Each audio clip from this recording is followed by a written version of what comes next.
روز شما بخیر بینندگان ارجمند. امروز سه‌شنبه 21 ایول شما را به دیدن برنامه خبری و تحلیل اخبار آزادی دعوت میکنیم که با زحمت همکاران در تاجیکستان و پراگ تهیه شده است. حالا با موضوع اساسی برنامه شنا شوید. دادگاه عالی تاجیکستان میگوید رئیس پیشین فرودگاه دوشنبه که با تصرف بیش از 1 میلیارد سامانی عیبدار میشد بعد بازگردان این پول آزاد شده است. بنابر سوای پرداخت گردیدن ضرری به دولت رسانده شدن نسبت او جزا در نمود جریمه تعیین. دهها کارمند شبکه‌های تقسیمات برق در تاجیکستان برای دزدی و اضافه نویسی به مبلغ زیاد از 37 میلیون سامانی به جوابگری کشیده شدند. در حساب ورقه دیگر رقم است، لیکن نظارتچی برق میاد از شما دیگر مبلغ رو طلب میکند. از رئیس بانک ملی پرسیدند سبب چیست که دوشنبه سیتی بانک ماه‌های آخر درست کار نمیکند و یا مشتری‌ها پول‌هایشان را گم کرده اند؟ برای برگرداندن این مبلغ کمتر وقت میگیرد. برای همین مبلغ‌ها گم نمی‌شود. دادگاه عالی تاجیکستان قرار آزادی اسمت الله عبدالله‌زاده رئیس پیشین فرودگاه بین‌المللی دوشنبه را شرح داد. او و 4 زیردستش در تصرف بیش از 1 میلیارد سامانی معادل بیش از 100 میلیون دلار گمانزد بودند و اخیراً آزاد شدند. حکم دادگاه در میان کاربران شبکه‌های اجتماعی بحث زیادی را در زمینه تا کجا عادلانه بودن قرار ایجاد کرده است. الشیر ظریفی و امیر صاحب گزارش می‌دهند. اسمت الله عبدالله‌زاده رئیس پیشین فرودگاه بین‌المللی دوشنبه که با گمان از خودکنی صدها میلیون سامانی بودجه دستگیر و سپس شرطاً رها شده بود، پورا از جوابگری آزاد گشته است. رستم میرزازاده رئیس دادگاه عالی تاجیکستان 21 ایول در نشست مطبوعاتی بعضی جزئیات حکم را به خبرنگاران گفت. با دستور نمودن جنایت‌های 145 323 340 کد جنایتی جمهوری اسلامی گناهکار دانسته شده. جزای نهایی در نمود جریمه به اندازه 2200 نشاننده برای سوپا برابر با 165,000 سامانی ریاندن به فایده دولت تعیین کرده شده است و بنابر سوای پرداخت گردیدن ضرری به دولت رسانده شدن نسبت او جزا در نمود جریمه تعیین کرده شده. مقامات پیشتر گفته بودند که اسمت الله عبدالله‌زاده تقریباً 95 میلیون سامانی ضرر را جبران کرده باید باز بیشتر از 922 میلیون سامانی دیگر را برگرداند. در نشست دادگاه عالی گفتند او ضرری رسانیده شده را پورا برگرداند، ولی سنجیدن درستی این اطلاع با واسطه منابع مستقل فعلا امکان ندارد. خبرنگاران از رئیس دادگاه عالی پرسیدند این حکم تا کجا عادلانه است و آیا اسمت الله عبدالله‌زاده میتواند در منصب‌های دولتی کار کند؟ پاسخ رستم میرزازاده چنین بود: با قوای قانونی ندارمده است و وابسته به این حکم اعتراض یا شکایت وارد نگردد. در صورت وارد شدن شکایت یا اعتراض در مرحله کاساسیونی باشد یا مرحله نظارتی باشد، اون وقت پورا برآمده می‌بینیم. با اطلاع رئیس دادگاه عالی بر اساس حکم عبدالله‌زاده 4 سال نمیتواند در منصب‌های دولتی کار کند. اسمت الله عبدالله‌زاده 9 سال رئیس فرودگاه بین‌المللی دوشنبه بود. از این پیش دادگاه شهر دوشنبه 5 منصبدار سابق فرودگاه بین‌المللی دوشنبه را که یکجا با اسمت الله عبدالله‌زاده با تصرف 1 میلیارد و 245 میلیون سامانی معادل بیش از 100 میلیون دلار گمانزد بودند، نیز با پرداخت جریمه آزاد کرده بود. پرونده اسمت الله عبدالله‌زاده و چندی از زیردستان سابقش بحث‌های را در جامعه تاجیکستان از جمله میان کاربران شبکه‌های اجتماعی به میان آورد. برخی این را یک نمونه گستردگی فساد در تاجیکستان گفتند و برخی دیگر از بی‌جزا ماندن عبدالله‌زاده اظهار نگرانی کردند. در تاجیکستان که مردم از فریب ناظران شبکه‌های تقسیم برق و از خود کردن پول‌هایشان شکایت می‌کردند، ده‌ها ناظر برای این کار به جوابگری جنایی کشیده شدند، کاری که در گذشته کمتر روی میداد و مقامات برعکس میگفتند که این مردم است که پول نیروی برق را نمی‌دهد و شبکه‌های برق را فریب می‌کند. برات یوسفی گزارش می‌دهد. همون از حقوق‌های خود همچون استعمال کننده بازدید 45 کارمند شبکه‌های تقسیم برق در تاجیکستان پرونده جنایی باز شده، بیش از 260 تن دیگر با جوابگری مأموری کشیده شدند. رئیس آژانسی نظارت در ساحه انرژی گفت این افراد با دزدی و اضافه نویسی به مبلغ زیاده از 37 میلیون سامانی گمانزد هستند. дар ҳоле ки мавқеи нозирони барқ маълум нест. Сорбон Холмуҳаммадзода раиси ин ниҳод рӯзи 13 июл дар нишасти матбуотӣ гуфт гап дар бораи изофанависии зиёда аз 122 миллион киловаттсоат нерӯи барқ дар суратҳисоби муштариён ба виҷа пойгоҳҳои обкашӣ ва мардум меравад. оморе ки дар нимсоли гузашта ошкор шудааст. дар ҳолатҳои зиёд ҳаҷми энергияи барқ асосан ба пойгоҳҳои обкашии агентии беҳдошти замин ва пойгоҳҳои дигари обкашии муштариён, муассисаҳои буҷетӣ ва корхонаҳои тиҷоратӣ ва муассисаҳои аҳолӣ низ изофанависӣ карда шудааст. хабарнигорон аз раиси оҷонсии назорат дар соҳаи энержӣ пурсиданд ки чаро бо вуҷуди насби дастгоҳҳои ҳисоби билингӣ дуздӣ ва изофанависии барқ ва пули муштариён дар Тоҷикистон ҳамоно идома дорад. Сорбон Холмуҳаммадзода дахолати ба гуфтааш инсониро далел овард. дар ҳисобварақа дигар рақам аст, лекин назоратчи барқ меояд аз шумо дигар маблағро талаб мекунад, яъне тариқи найрангу дурӯғ муштариёнро гумроҳ мекарданд. иқтисоддон Фозилҷон Фатуллоев мегӯяд чунин вазъ яъне дуздиву изофанависии нерӯи барқ аз сӯи кормандони шабакаҳои тақсими барқ шаффофиятро дар низоми билингӣ ва пардохтҳои ғайринақдӣ зери суол бурдааст ва мохомот бояд сари ин масъала бештар таваҷҷӯҳ кунанд. система билингӣ агар то ҳол шаффоф набошад, агар пас система билингӣ чаро лозим аст? ҳамин савол ба миён меояд ки агар ин қадар шаффофиятро таъмин карда натавонад, ғоратгарӣ яъне ки ҷинояткорӣ дар ин система агар пешгирӣ карда натавонад, пас системаи билингӣ барои чӣ дар кор аст? мақомот дар гузашта мегуфтанд ин мардум аст ки асосан пули нерӯи барқро намепардозанд. сокинон борҳо аз барзиёд ҳисоб шудани масрафи барқ бо нозирони барқи тоҷик вориди баҳс шуда баъзе аз ин даъвоҳо то додгоҳҳо рафтааст. бо сахттар шудани мушкилоти норасоии барқ дар соли гузашта ва дастур барои ислоҳи соҳа, эътирофи ин ҳам зиёд шуд ки мудирияти нодурусту фиребгарӣ яке аз сабабҳои афзоиши қарзу напардохтани пули истифодаи нерӯи барқ будааст.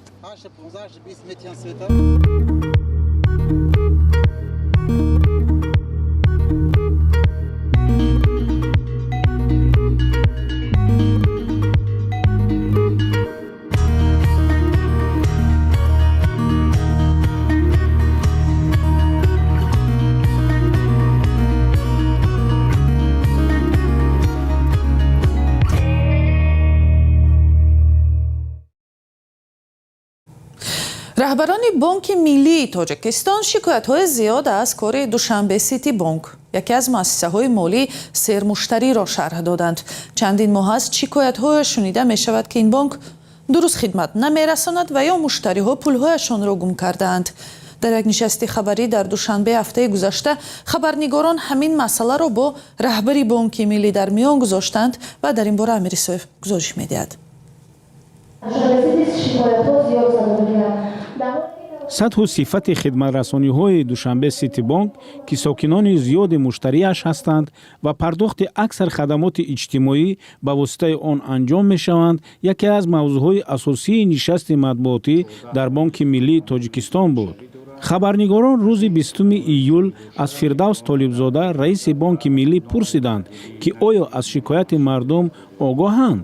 ӯ посухи дақиқ надод, танҳо иддаои баъзе аз сокинонро дар бораи гум шудани пулҳояшон дар ҳамёни электронии душанбе сити бонк бепоя номид.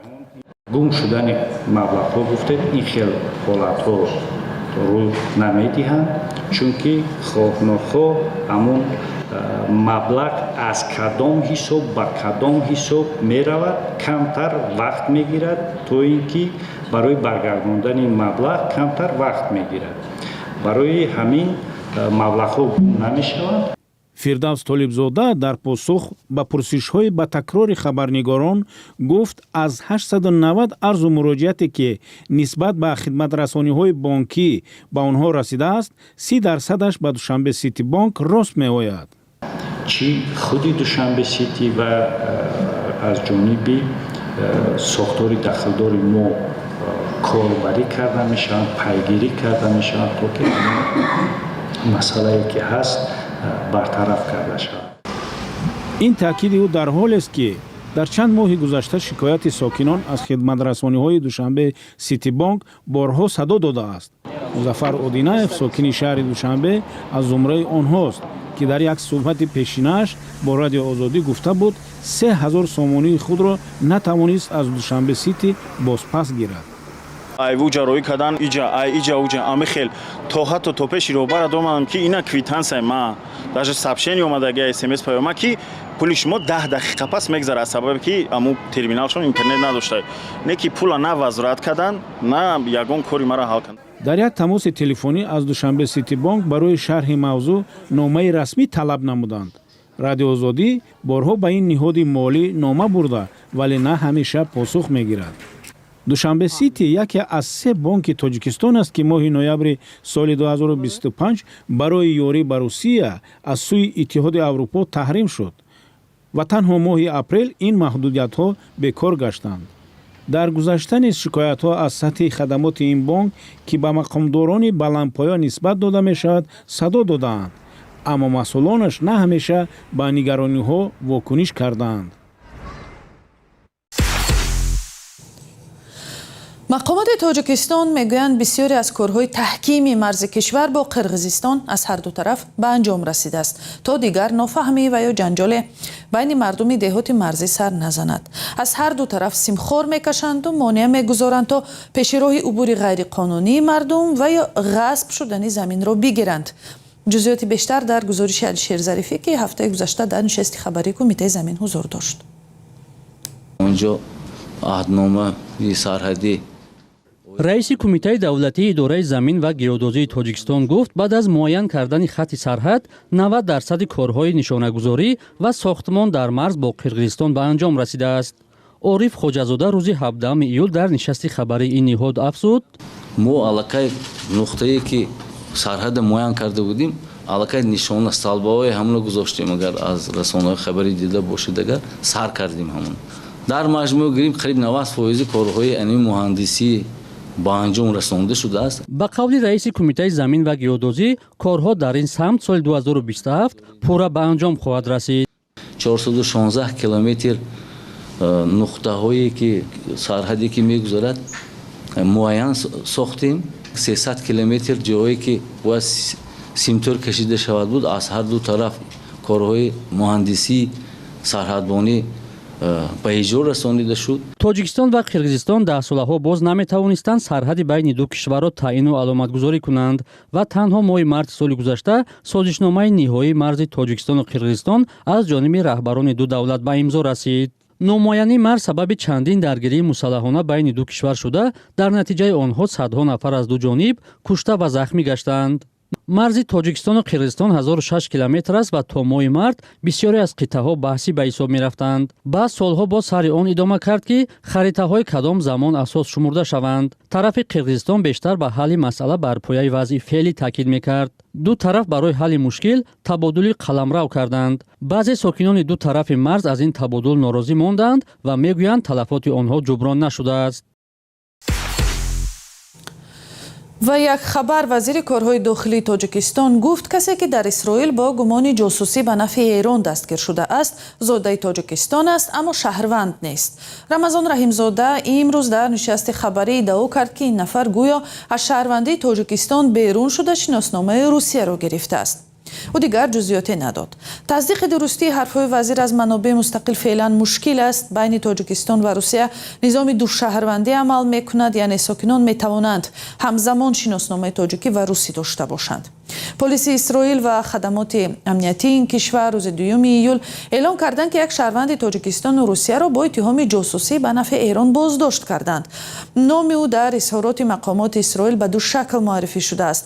ҳангоми боздошт чун Беҳрӯз Собирҷон ва пас аз эълони айб чун Беҳрӯз Шариф Дадабоеви 33 сола. додситони Исроил рӯзи 6 июл гуфт бар асоси маълумоти ибтидоӣ ин шаҳрванди Тоҷикистон дар бораи макони расидани мушакҳо, соҳилҳои Ҳайфа ва муассисаҳои низомӣ маълумот ҷамъ оварда бар ивази крипта асъор ба хадамоти иктишофии Эрон фиристодааст. бинандагони арҷманд барномаи ахбори озодӣ дар ҳамин ҷо ба поён мерасад. агар дар бораи ин барнома ва гузоришҳо назаре доред лутфан зери ин нашр нависед ва хабару матолиби гузоришҳои видеои бештарро метавонед аз сомонаи мо озоди.орг пайгирӣ кунед. саҳифаҳои мо дар шабакаҳои иҷтимоӣ ҳам хабару матолиби нав ба нав нашр мекунанд. номи озодиро дар инстаграм, фейсбук, тикток, телеграм ва ютуб пайдо ва ба он обуна шавед. феълан аз мо ҳамин. худоҳофиз.